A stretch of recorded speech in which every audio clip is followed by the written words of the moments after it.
Sir வணக்கம் sir. நல்லா இருக்கீங்களா? இன்றைய பிரபஞ்சத்தில் ஆவிகள் இருக்கிறது உண்மையா பொய்யா, அதை பற்றி உங்களுக்கு தெரிந்த நிறைய தகவல்களை இன்னைக்கு கேட்டறிய போறோம். சரிம்மா, ஓகேம்மா. அதாவது உலகத்துல பாத்தீங்கன்னா அறிவியலும் பௌதிகமும் வளர்ந்துருக்கு. சரிங்களா?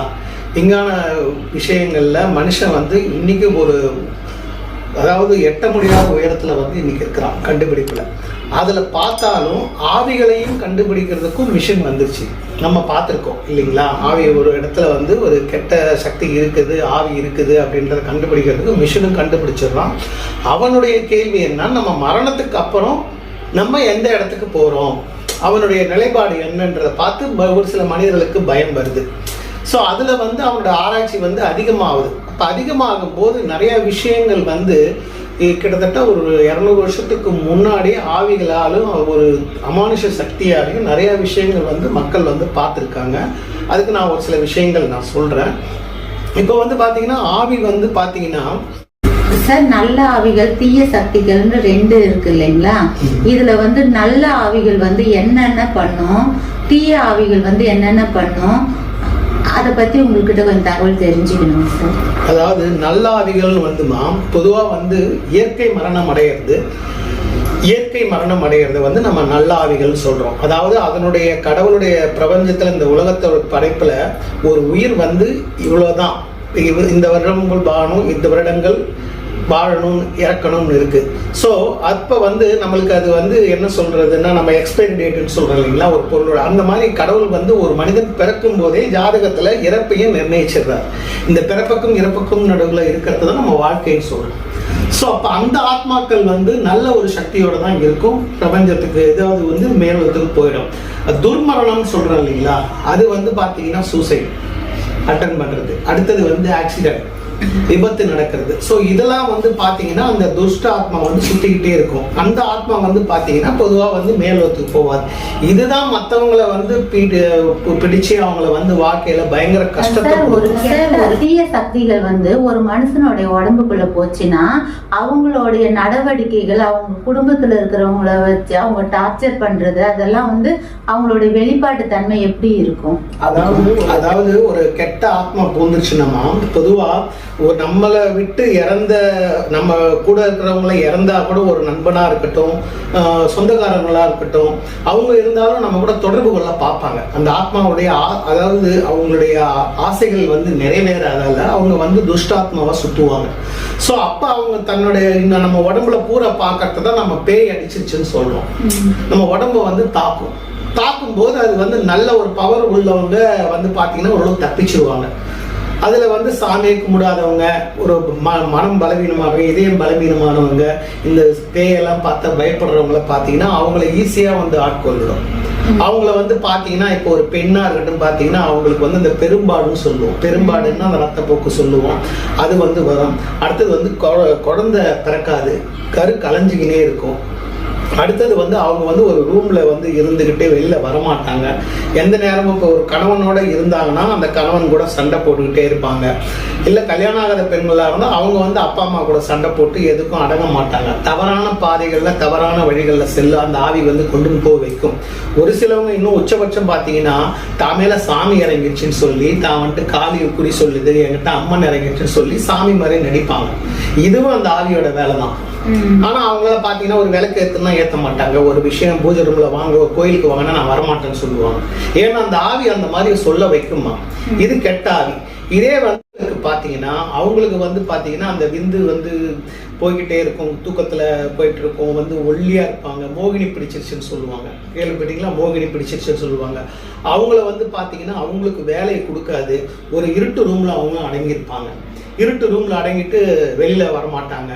அவங்களுக்கு எந்த ஒரு நல்ல விஷயமும் நடக்காது. ஒரு சிலவங்கலாம் பார்த்தீங்கன்னா சித்த பிரம்ம பிடிச்சவங்க மாதிரி சங்கிலியால கட்டி போட்டிருப்பாங்க. நான் அதெல்லாம் போயிட்டு அந்த ஆவியெல்லாம் நான் சரி பண்ணியிருக்கேன்.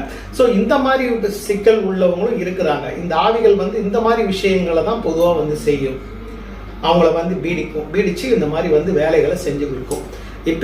அப்பே பாத்தீங்கன்னா ஆவி ஆராய்ச்சியாளர்கள் யாருன்னா ஆவியை ஓட்டுறவங்க. அவங்க வந்து பார்த்தீங்கன்னா பேய் ஓட்டுறவங்க வேற, ஆவி ஓட்டுறவங்க வேற. ஆவி ஓட்டுறவங்க வந்து அந்த ஆவிகிட்ட வந்து பேசுவாங்க, உனக்கு என்ன வேணும், எதனால இந்த பெண்ணை பிடிச்சிருக்க, இந்த பையனை பிடிச்சிருக்க அப்படின்னு சொல்லிட்டு அந்த இது வெளியில கொண்டு வர பார்ப்பாங்க. அதுல வந்து பாத்தீங்கன்னா ஷாலஸ் மாண்டுன்னு ஒருத்தவங்க டெலிபதின்ற ஒரு இதுல வந்து, அதாவது தொலை தூரத்துல இருந்து சிந்திக்கிற சக்தி. அந்த காலத்துல வந்து பாத்தீங்கன்னா கோப்பெருஞ்சோழன் பிசிராந்த கேள்விப்பட்டிருக்கீங்களா? கோப்பெருஞ்சோழன் அதாவது தன்னுடைய நண்பனை வந்து தொலை தூரத்துல இருந்து நினைச்சு நம் நண்பன் தேடி வருவான்னு நினைச்ச அடுத்த நிமிஷமே இவர் சொல்றாரு, சபையில எல்லாம் நவந்து உட்காருங்க, நண்பன் என்னை பார்க்க வராரு. கரெக்டா ஒரு பிசிராந்தையார் வராரு அரசனை பார்க்கறதுக்கு, கோப்பெருஞ்சோழனை பார்க்க வராரு. இது எப்படி நடந்தது? இது பாத்தீங்கன்னா நம்ம ஒரு ஆழ் மனசுல ஒருத்தவங்களை வந்து நம்ம நினைச்சோன்னா அவங்க என்ன பண்றாங்க, எந்த நிலையில இருக்காங்கன்றதை நம்மளால யூகிக்க முடியும். இதை வந்து டெலிபதின்ற மூலியமா சொல்லலாம். இதுவும் வந்து ஒரு ஆவியோட தொடர்பு உள்ளதுதான். அதாவது சத் ஆத்மா, நல்ல ஆத்மா. நம்ம உயிரோட இருக்கும்போது நம்ம உயிர் சொல்றோம் இல்லையா, உயிர் தான் ஆத்மா.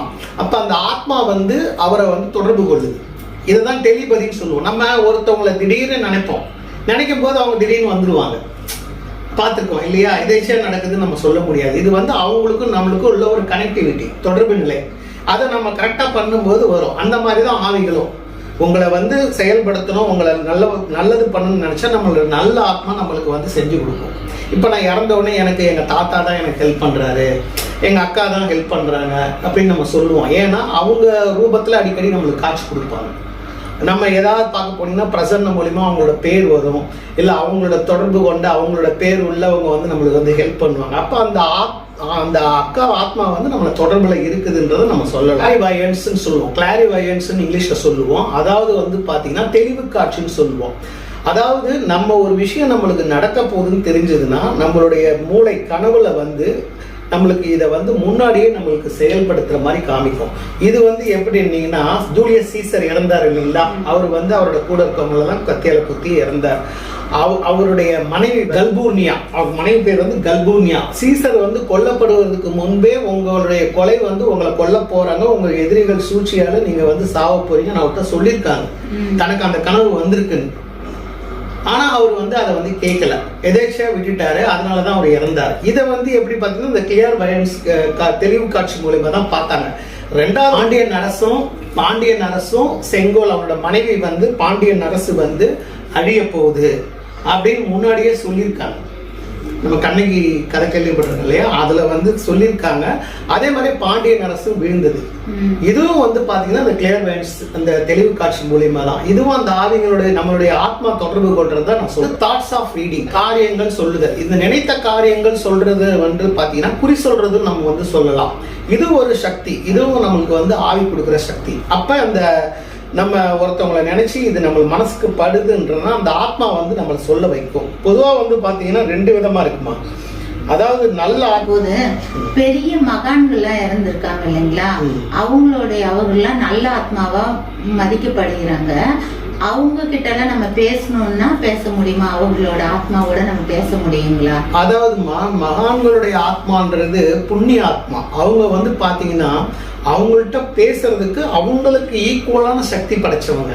இந்த பூலோகத்துல வாழ்றாங்களான்னா ரொம்ப கஷ்டம். ஏன்னா அந்த ஆத்மா ஆவி ஆராய்ச்சின்றதே வந்து நம்மளுடைய மனசுல வந்து நம்மளுக்கு ஒரு சக்தி வந்து நம்மளுக்கு இருக்கணும். பேய் கூட பேசுறோம்னா, ஆவி கூட பேசுறோம்னா நம்மளுக்கு அப்பாற்பட்ட ஒரு சக்தி இருந்தாதான் நம்ம அதை வந்து பேச முடியும், அந்த ஆத்மா கூட தொடர்பு கொள்ள முடியும். அந்த மாதிரி தான் இந்த ஆத்மாக்கள்கிட்ட பேச முடியாது. ஒரு சில மகான்களால் தான் கரெக்ட் அந்த ஆத்மாக்கள்கிட்ட பேச முடியுமா. மற்றபடி துஷ்ட ஆத்மாக்கள்கிட்ட, அதாவது நிறைவேறாத ஆசை உள்ளவங்க, இந்த மாதிரி இறந்தவங்க, துர்மரணம் அடைஞ்சவங்க, இவங்கள்ட்டெல்லாம் வந்து ஈஸியா நம்ம அந்த ஆத்மாக்களை வந்து ஆவிகளை வந்து தொடர்பு கொள்ளலாம். சார், ஒரு குடும்பம் வந்து ஏவல், பில்லி, சூனியம் இந்த மாதிரி பட்ட பிரச்சனைகளால ஒரு குடும்பம் சீரழியுது. இதுக்கெல்லாம் வந்து இந்த கெட்ட ஆவிகள், தீய சக்திகள் வந்து ஒரு காரணமா இருக்குங்களா? கண்டிப்பாமா. அதாவது அதான் சொல்றேன் இல்லைங்களா, ஒரு குடும்பத்தை வந்து பீடிக்கப்படுதுன்னா அந்த குடும்பம் வந்து பாத்தீங்கன்னா யாருக்காவது ஏதாவது ஒரு காலத்துல ஒரு தொந்தரவு பண்ணியிருக்கோம். அதே மாதிரி அவங்களுடைய ஜாதகத்துல வந்து பாத்தீங்கன்னா அந்த சனி பகவான் தானே நிறைய விஷயம் வீடியோல சொல்லியிருக்கேன். சனி பகவான் வந்தாலே செய்வினை வந்துடும். அப்படி சனி பகவான் சனி தசையோ, ஏழரை சனியோ, கேது தசையோ, ராகு தசையோ நடந்ததுன்னா கண்டிப்பா அந்த கெட்ட ஆத்மாக்களை, கெட்ட ஆவிகளால் அவங்க குடும்பத்துக்கு பாதிப்பு உண்டு. இதுதான் நிறைய பேர் வந்து பார்த்தீங்கன்னா ஏவர்பில்லி சூன்யம் இருக்கு, உங்க குடும்பத்தில் அந்த மாதிரி இருக்குது, நீங்க ஓட்டுங்க, நீங்க உங்க பிரச்சனையை சரி பண்ணுறேன்னு சொல்லுவாங்க, ஆனால் ஓட்ட முடியாது. இதுக்கு ஆவிகளை கண்ட்ரோல் பண்ற ஒரு சக்தி உள்ளவங்களால மட்டும்தான் இந்த விஷயங்களையும் எடுக்க முடியும். அப்ப அந்த கெட்ட ஆவிகள் இந்த விஷயங்களுக்கும் காரணமா போகும். ஸோ நம்ம அதை சரி பண்ணிட்டோம்னா, நம்ம அந்த விஷயங்களை எடுத்துட்டோம்னா அவங்கள வந்து பாதிப்புலேருந்து கொண்டுன்னு வரலாம், வெளில கொண்டு வந்துடலாம். நிறைய பேருக்கு பெரிய வியாதி வரும். அந்த வியாதி மாதிரி தொடர்ந்து இறந்துருவாங்க. இதுவும் அந்த ஆவிங்களுடைய விஷயம்தான். சார், இவ்வளோ நேரம் நாங்கள் கேட்ட அத்தனை கேள்விகளுக்கும் விளக்கமான பதில சொன்னீங்க. மேலும் இன்னொரு நிகழ்ச்சியில உங்களை மீண்டும் சந்திக்கிறோம். நன்றி.